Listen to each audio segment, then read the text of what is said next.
Atenção! Começa agora uma teleaula de História do Ensino Médio. Você vai assistir a teleaula de número 11. Bons estudos! Tempo de transformação. Este é o nome da segunda unidade do curso de História do Telecurso, que começa agora. Ela vai tratar da história das sociedades da Europa Ocidental, Norte da África e Oriente Próximo, entre o declínio do Império Romano e a denominada Época Moderna. Tempo de transformação. O título desta unidade busca arremeter às transformações fundamentais que aconteceram nesta fase da história em termos políticos, econômicos, sociais e ideológicos. A compreensão destas mudanças é indispensável para o entendimento das consequências radicais trazidas pelas grandes navegações e descobrimentos que vamos ver nos séculos seguintes.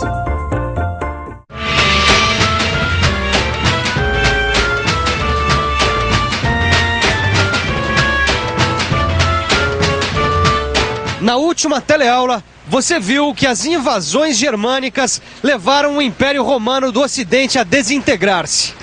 Isso aconteceu no final do século V e marcou o fim da Idade Antiga e o começo da Idade Média. Mas, se o Império Romano do Ocidente não resistiu e sucumbiu aos bárbaros, o Império Romano do Oriente ainda sobreviveu durante muito tempo. Na teleaula de hoje, você vai ver como Constantinopla, ou Bizâncio, consegue manter o Império Romano no Oriente e como Carlos Magno tentou reunificar o Império Romano Europeu.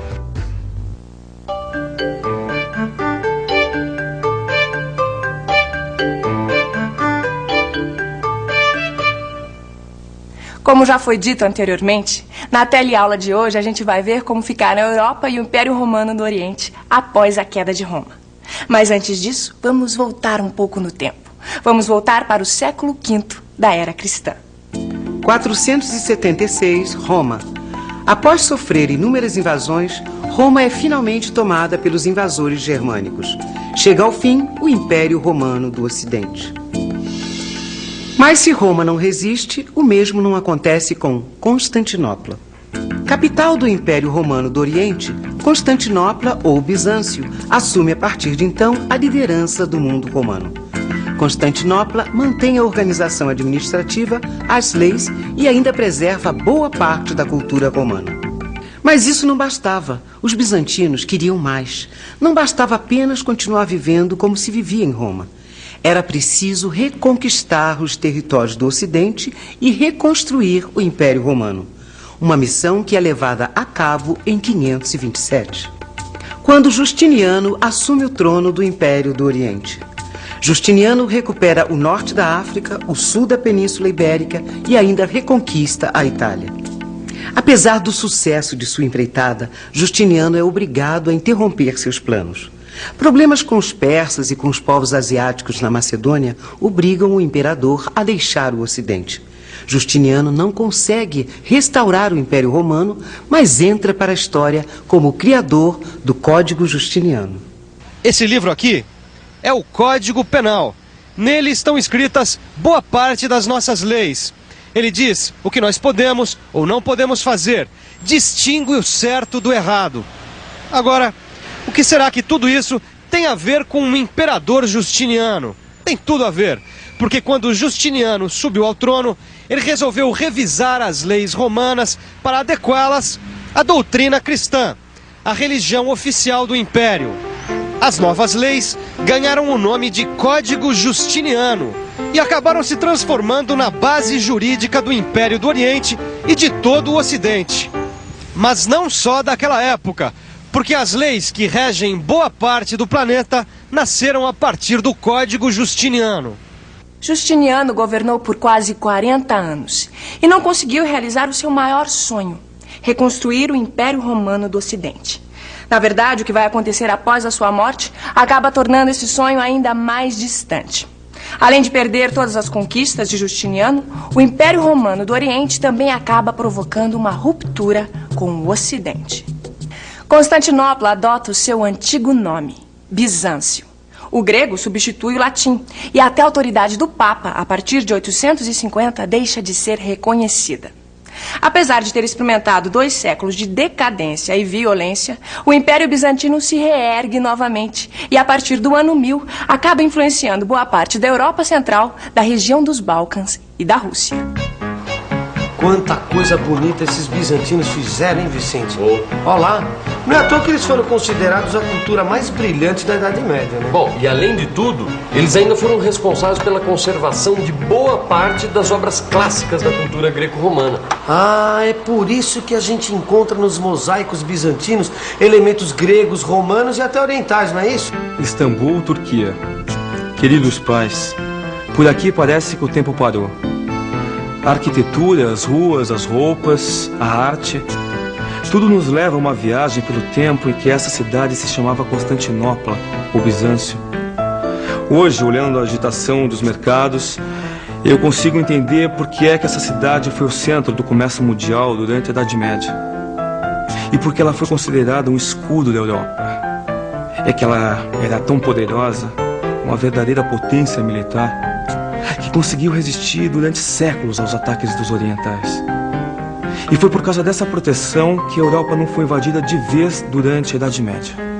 Como você viu, o fato do Império Bizantino ter sido uma potência militar e ter uma localização privilegiada acabou permitindo que a cidade de Bizâncio se transformasse numa espécie de escudo protetor da Europa. Veja que ela está bem aqui, na passagem entre a Europa e o Oriente. Persas, búlgaros, árabes, turcos, todos esses povos tentaram atacar Constantinopla durante séculos e foram derrotados. Se não fosse essa proteção, provavelmente esses povos também teriam invadido a Europa. E aí, a história seria outra. Mas não foi isso que aconteceu. Bizâncio resistiu durante toda a Idade Média e acabou servindo como um escudo protetor para a Europa. E foi por causa dessa proteção, desse escudo, que foi possível a formação dos Estados Nacionais na Europa Ocidental. Ou seja, que foi possível a formação da França, da Alemanha, da Espanha e por aí vai. Mas como será que isso aconteceu? A Europa, como a gente já viu em outras teleaulas, foi durante muito tempo quase que totalmente dominada pelo Império Romano. Depois, quando os bárbaros germânicos invadiram e tomaram Roma, o continente europeu se transformou numa espécie de terra de ninguém, onde saques, roubos, raptos, incêndios eram uma coisa comum por toda parte. Naquele período, os vários povos bárbaros do norte se dividiram pela Europa e estabeleceram seus reinos. Os francos ficaram mais ao norte. Já os borgonheses e os ostrogodos se instalam mais ao centro. Os suevos e os visigodos ocupam a Península Ibérica e os vândalos o norte da África. De todos esses reinos, o que mais se destaca é o Reino Franco, o reino onde nasceu Pepino o Breve. É isso aí, Pepino assume o trono e, para fortalecer ainda mais o Reino Franco, ele resolve fazer alianças com a Igreja.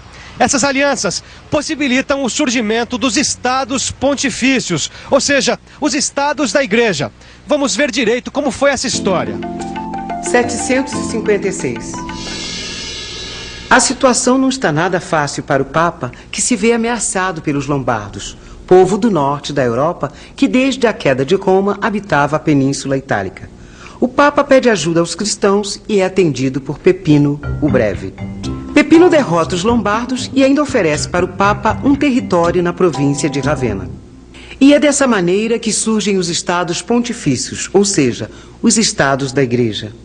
Pepino o Breve deixou de fato a sua marca, mas foi seu filho quem realmente mexeu com a história da Europa. Que filho era esse? Era Carlos Magno, que assumiu o trono do Reino Franco no ano de 768.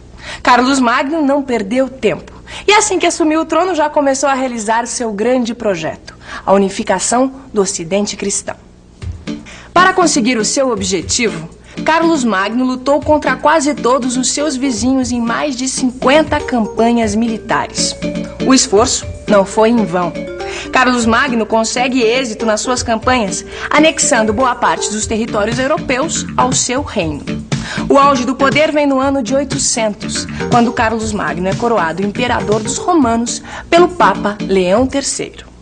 Com a coroação de Carlos Magno pelo Papa, a Europa Ocidental, que desde a queda de Roma não conhecia um poder central, ficou submetida a 2 poderes. O O poder civil, na pessoa do imperador Carlos Magno, e o poder espiritual, na figura do Papa. Pô, Vicente, olha só o tamanho do império que Carlos Magno conquistou, olha só. Praticamente toda a Europa Ocidental, né? Agora, como é que ele fazia pra administrar uma coisa tão grande assim? Ah, sozinho ele não era capaz, né? Pois é. Por isso que ele dividiu esse império todo em 300 províncias. Ah, tá certo. Então quer dizer que cada província tinha uma pessoa governando. Exatamente. As províncias eram governadas pelos condes, pelos duques, pelos marqueses e todos eles fiscalizados pelos inspetores. Então me diz uma coisa, então o império de Carlos Magno é que deu origem ao sistema feudal? Exatamente. Sabe por quê? Porque para retribuir quem o ajudava, o imperador distribuía terras. E foram esses benefícios que deram origem ao sistema feudal. Mas, na verdade, esse sistema só tomou forma depois da morte de Carlos Magno. Estamos em 814. Morre o imperador Carlos Magno. Sobe ao trono seu filho, Luís o Piedoso. O novo rei, um homem fraco, divide o império entre seus 3 filhos. Só que os filhos de Luís o Piedoso não querem saber de dividir o império. Por isso, destronam o pai e iniciam uma guerra civil. Veja só como ficou o império de Carlos Magno após a morte de Luís o Piedoso. Carlos, o Calvo, ficou com a França, Luís com a Germânia, e Lotário recebeu a Itália, a coroa imperial e uma faixa de terras entre a França e a Germânia. E é dessa briga entre os netos de Carlos Magno que começa a nascer o que no futuro serão 2 países muito importantes na Europa, a França e a Alemanha. Mas a essa altura, seus reis não conseguem manter a unidade de seus reinos. E por quê? É que a nobreza de terras, lembra? Aqueles senhores que ganhavam terras por ajudarem Carlos Magno? Pois bem, esses senhores de terra se aproveitam da guerra entre os netos de Carlos Magno e conseguem se fortalecer bastante. Passada a guerra e feita a divisão do império, o que se nota é o seguinte: os reis ficam mais fracos e os senhores de terra mais fortes. Com reis fracos e senhores de terra fortes, as monarquias recém-formadas ficam desprotegidas. Não há uma defesa organizada das fronteiras e nenhum exército preparado para proteger todo o reino. Com isso, 2 povos invadem o que antes era o Império de Carlos Magno e enfraquecem ainda mais o poder dos reis. Um desses povos invasores são os normandos, também conhecidos como vikings. Os vikings saquearam a Europa por 200 anos e tomaram terras da Rússia, da França, do sul da Itália e toda a Inglaterra. Mas eles não eram os únicos. Havia também os húngaros, que atacaram a Germânia, a França e a Itália. Com as invasões desses povos, a Europa volta a viver uma época de terror e insegurança, com os reis cada vez mais incapazes de defender os seus territórios.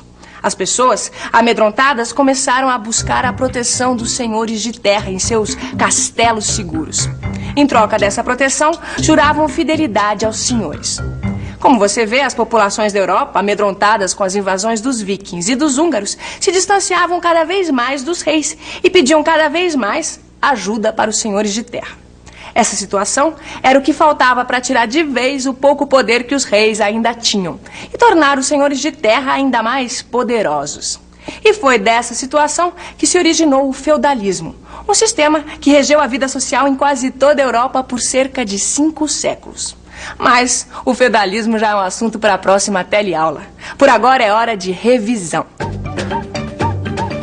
E atenção, se liga aí que é hora da revisão.